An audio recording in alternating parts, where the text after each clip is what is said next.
आइए दोस्तों, मेरे इस यूट्यूब चैनल द स्टोरी वाला में आप सभी का स्वागत है।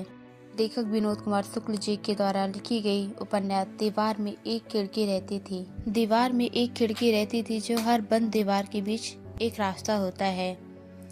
तो आइए हम पहले भाग की शुरुआत करते हैं। हाथी आगे आगे निकलता जाता था और पीछे हाथी की खाली जगह छूटती जाती थी। आज की सुबह थी। सूर्योदय पूर्व की दिशा में था। दिशा वही रही आई थी जो बदली नहीं थी। ऐसा नहीं था कि सूर्य धोखे से निकलता था। उसके निकलने पर सबको विश्वास था कि किसी दिन सूर्य बादलों में छुपा हुआ निकला होता, पर निकला हुआ जरूर होता था। उसका उदय और अस्त सत्य था। सूर्य के उदय होने के प्रमाण की तरह दिन था और सूर्यास्त के प्रमाण की तरह रात हो जाती थी। अभी रात काली थी। रात के काले में सब काला दिखता था।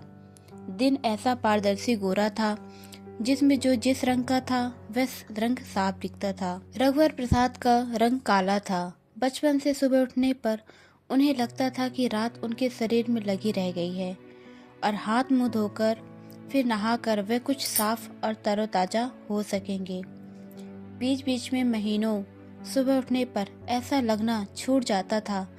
ऐसा नहीं था कि उन दिनों चांदनी रात रही हो। महीनों चांदनी रात नहीं होती थी।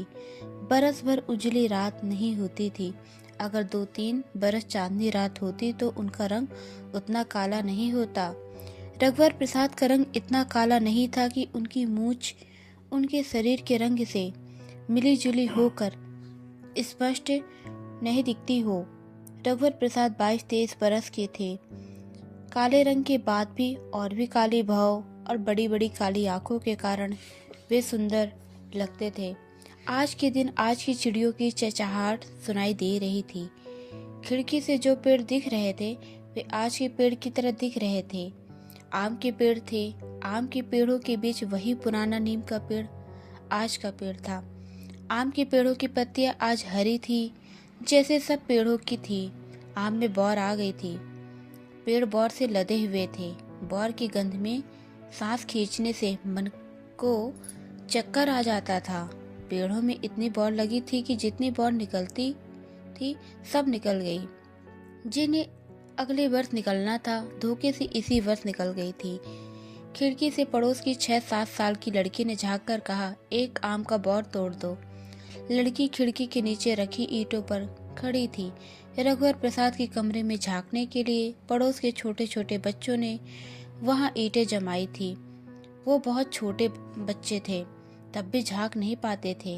काहे के लिए? पूजा के लिए बाई मंगाई है। लड़की अपनी अम्मा को बाई कहती थी। लड़की सोकर अभी उठी होगी। उसके बाल उसी तरह बिखरे थे जैसे रात भर नींद सोने से होते थे।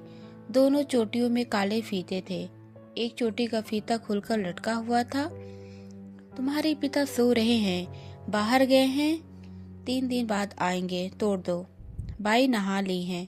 अच्छा रुको। रघुवर प्रसाद उस लड़की के साथ पीछे आम के पेड़ों तक गए।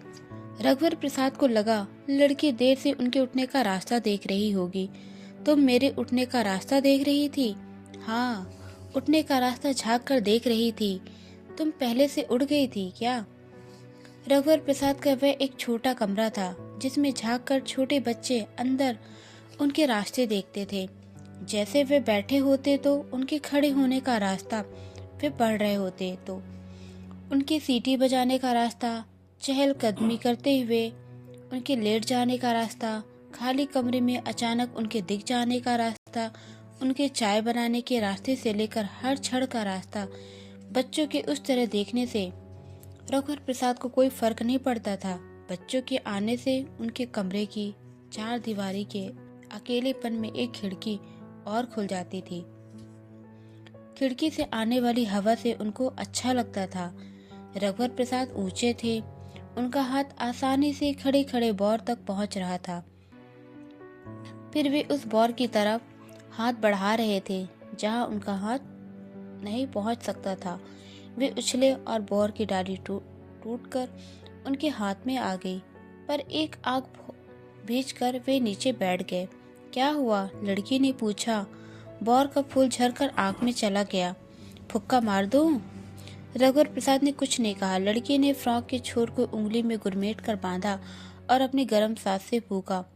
फिर रघुवर प्रसाद के बिल्कुल पास जाकर सांस से गर्म फ्रॉक के बांधे छोर को आग पर रखा। ऐसा 2-3 बार किया, बस ठीक हो गया। रघुवर प्रसाद ने कहा। उनकी आंख लाल हो गई थी और आंसू आ गए थे। ठीक हो गया? लड़की ने पूछा। हाँ, उन्होंने कहा। रघुवर प्रसाद के हाथ से बौर की डाली लेकर लड़की भाग गई। लौटते समय रघुवर प्रसाद को एक जगह 2 ईंट दिखाई दी। ईंट मिट्टी से सनी थी। हाथों में एक एक ईंट उठाए रघुवर प्रसाद पीछे की खिड़की की तरफ गए। खिड़की के नीचे बच्चों ने ईंटें ठीक से नहीं जमाई थी। आधी ईंट उठाते बनी होगी, इसलिए आधी ईंट अधिक थी। किनारे की ईंट के छोर पर पैर पड़ता तो ईंट पलट जाती और बच्चे गिर जाते। ईंटों को उन्होंने जमाया। ईंट के चौरस पर खड़े होकर उन्होंने कमरे में झांका कि वे कमरे में नहीं थे। छोटे बच्चों के लिए तब भी नीचे होगा। वे ढूंढ कर 2 ईंटें और लेकर आए। कमरे में आकर रघुवर प्रसाद को अपनी शादी का निमंत्रण पत्र पढ़ने का मन हुआ। शादी हुए 12 दिन हो गए थे।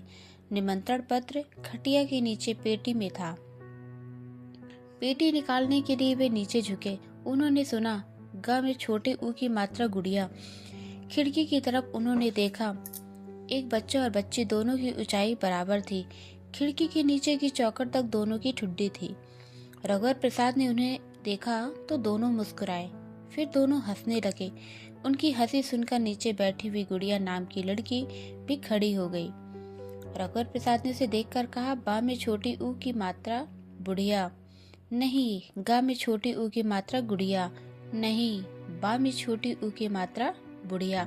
अच्छा, अब तुम लोग जाओ। तभी तीनों बच्चे खिड़की से गायब हो गए। अगर कहानी पसंद आई तो लाइक और सब्सक्राइब जरूर करें। मिलते हैं अगले वीडियो में एक नई कहानी के साथ।